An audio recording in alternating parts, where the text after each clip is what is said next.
demonstrating Echo Cinematic from Knobula. I have loaded a very nice piano on bitbox Micro.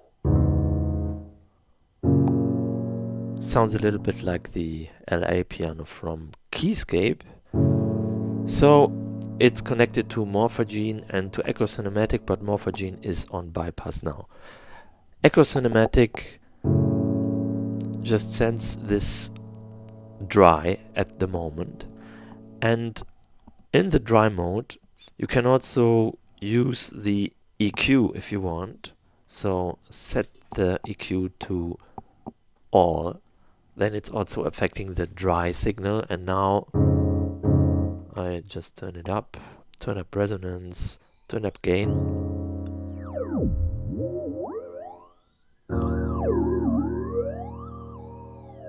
And I'm actually modulating it.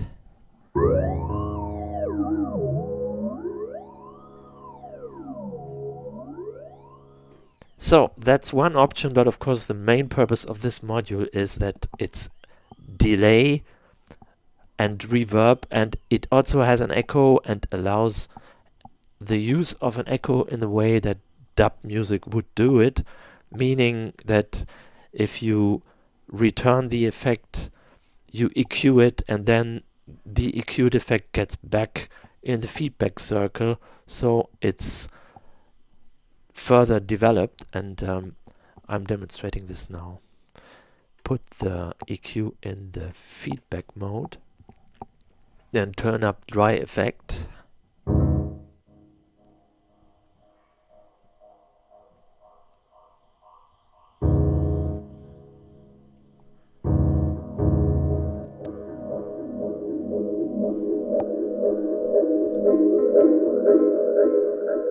So this can easily get out of hand if the feedback knob is too high. And I'm turning down cut boost and resonance, so the effect doesn't do too much at the moment.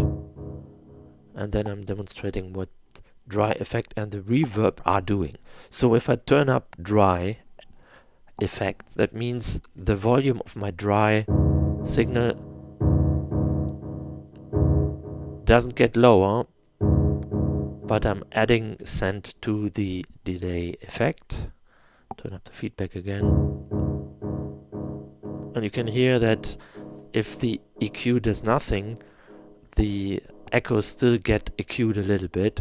So you have a pleasant echoing that fades out in a nice way, as a tape delay would do, while the echoes still sound rather clean, so they're not smearing or so. And if you want to add the reverb effect, it's behind the feedback circle. That means it doesn't get multiple uses within the feedback circle, so it's getting more reverby and reverby. I can turn it up, but also can turn it out in the middle of it, and it's still echoing without the reverb.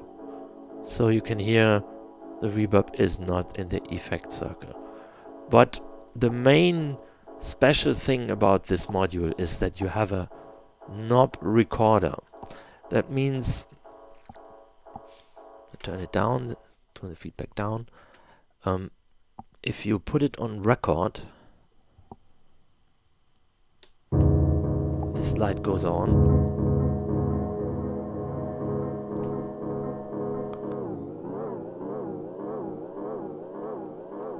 And now I moved the delay time and I stopped the recording now and go back down. That means if I leave it in the play position, nothing happens at the moment. You don't hear the recording except if you push this button or send a gate high signal.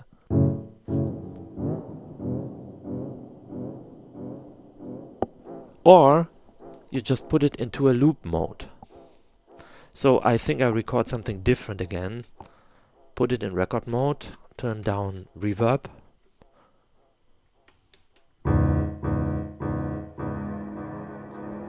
and also turn the effect knob and now stop recording. And now the recording of my knobs is repeating.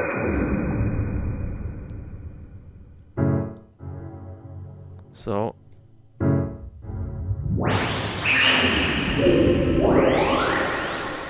but what also has to be taken into consideration is that my recording is relative to the setting that I'm doing here. So I can hear that if I turn this down,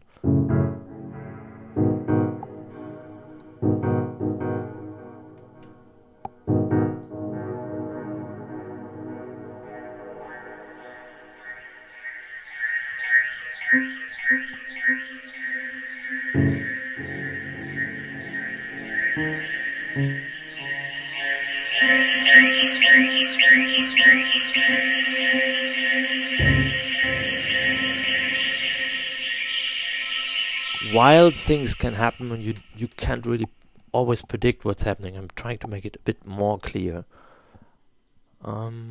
Just let's automate reverb.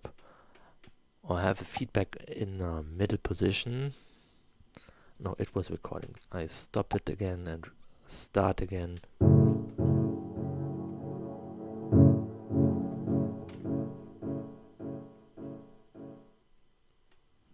So now I'm trying to repeat this again.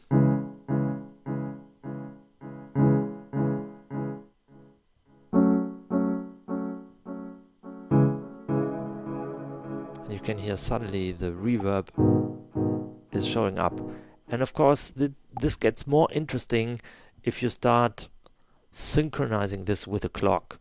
So you can have the same effect always at a certain bar position.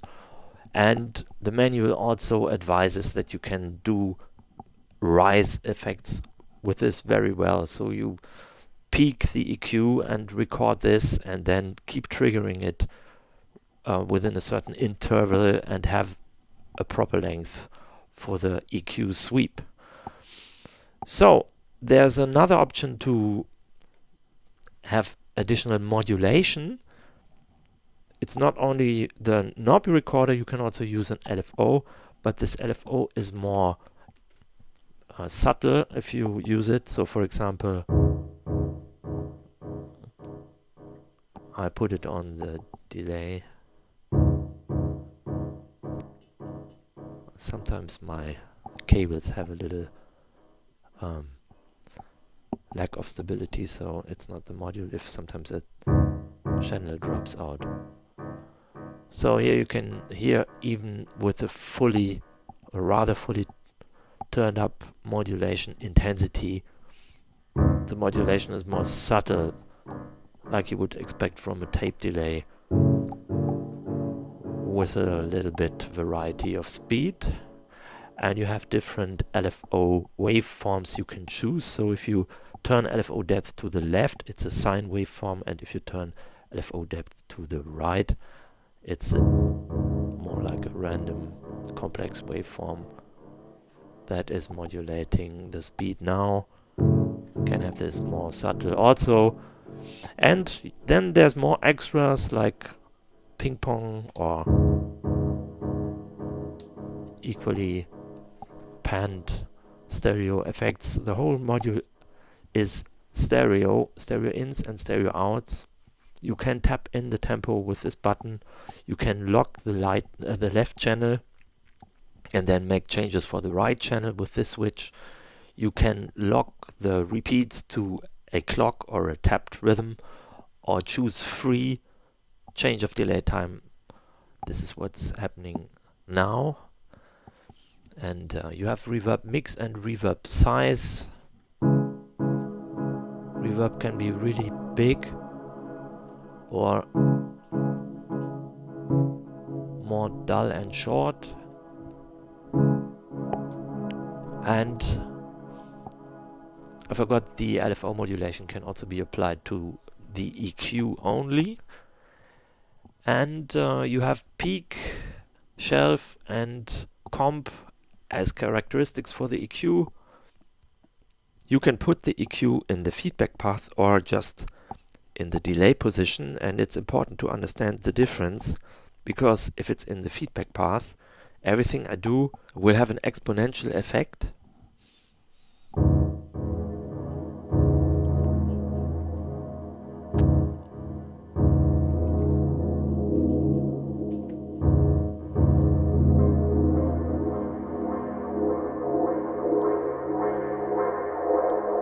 So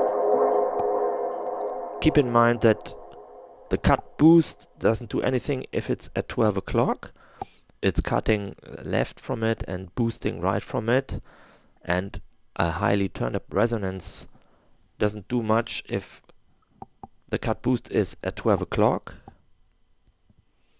So there's quite a lot of effect if it's in the feedback chain, and that's the idea of using it like in the mixer.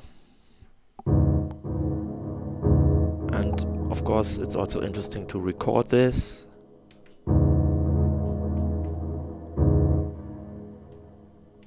Record again.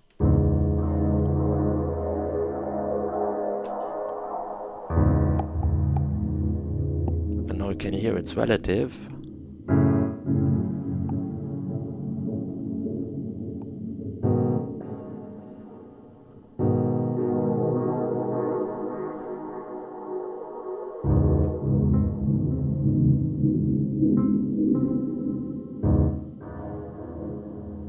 So sounds rather interesting, but if you put the reverb into the delay position, that means you won't hear anything if you don't turn it at the moment where the original sound is playing. So the original sound is playing now,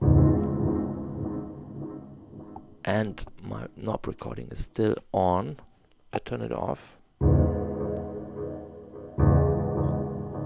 So if I turn it now, nothing happens, but if I turn it while my original sound is coming, you can hear that my EQ movement is developed within the effect because I made it during the initial sound. So that's important to understand. And you can see you have ZV, A and B and play, reset and knob inputs. So you can trigger the knob recording, or you can also modulate via CV, or you can clock the delay time and the knob recording. So that's it for a brief overview of Knobula Echo Cinematic, a pretty brilliant module with lots of options in little space, as typical for Eurorack. You gotta be creative and think about what it can do and use all those options in a combined way, and then you can really get extraordinary results with it.